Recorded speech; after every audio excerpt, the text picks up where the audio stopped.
L'info trafiquée de Yann Lambiel. Putain, Valérie, y a personne qui m'a souhaité bon anniversaire, bordel. Jean-Marie Bigard, Ouais. effectivement, vous avez aujourd'hui 68 ans. Joyeux anniversaire. Non mais je alors. comprends pas. Y a personne qui veut de mon nouveau spectacle. Ah, comment il s'appelle? Écartelons les vaccinés. Pourtant j'ai des super sketchs dedans. Y en a un où j'explique que le corona, ça existe pas. Que c'est que des conneries, des décideurs qui nous empêchent de vivre. Et puis, il y a un super duo avec Francis Lalanne qui vient chanter une chanson à poil avec ses cheveux qui cachent sa bite sous sa guitare. Ah, et vous comprenez pas pourquoi ça ne marche pas? Non, mais avant, je remplissais des zéniths, bordel. Et maintenant, même au caveau de Versoix, ils veulent pas de moi. Putain, à part ça, tu connais l'histoire de la pute qui se fait faire un test PCR mais qui se trompe de trou? Non, là c'est bon. Merci Jean-Marie. Samedi soir avait lieu le concours de l'Eurovision de la chanson. Jean-Marc Richard, vous commentiez le concours avec John Steers pour les RTS et Stéphane Bern, vous le commentiez pour France 2. Alors, comment avez-vous vécu cette soirée? Un concours fantastique remporté par l'Ukraine qui a obtenu le vote du public.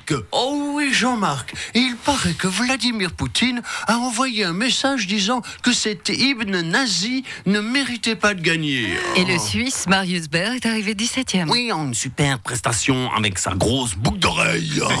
Un décor d'une gaieté folle, tout noir derrière, habillé en noir, mais une chanson forte, même si aussi un texte noir sur le harcèlement à l'école. Et vous, Stéphane Bern? Oh, bonjour Lausanne, c'est Berne. Bonjour Valérie. Eh bien, la France est arrivée... Attendez, il faut que je regarde. Avant-dernière. Oui, je sais Valérie, je sais.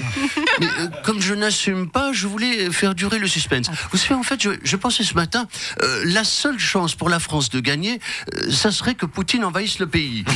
C'est peut-être aussi parce que le groupe français a chanté en breton. Oh oui, du coup, personne n'a rien compris, même pas les autres Français, c'est vous dire. Donc personne n'a voté pour eux, évidemment. Mais les Bretons étaient heureux d'avoir pu chanter dans leur langue devant 200 millions de téléspectateurs. Oh oui, et voilà maintenant que 200 millions de personnes préfèrent leur langue au breton, puisque même le néerlandais est plus mélodieux. Oh. Et comment se sont passées les coulisses de l'événement? Eh bien, nous sommes restés coincés avec John dans une petite cabine surchauffée de 1 mètre carré pendant 5 heures. Ça, elle rit parce qu'elle sait que c'est vrai.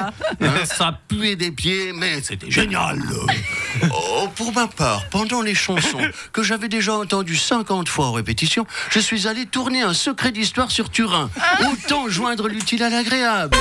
En Serbie, une femme a coupé les testicules de son mari à l'aide d'une tronçonneuse et les a fait bouillir dans une casserole. Putain, j'ai jamais vu ça. Sans déconner, c'est du grand n'importe quoi. Si ça se trouve, elle avait même pas de recette. Putain! Stan Wawrinka, vous avez été éliminé du tournoi de Rome par Novak Djokovic et vous avez déclaré forfait pour le tournoi de Genève.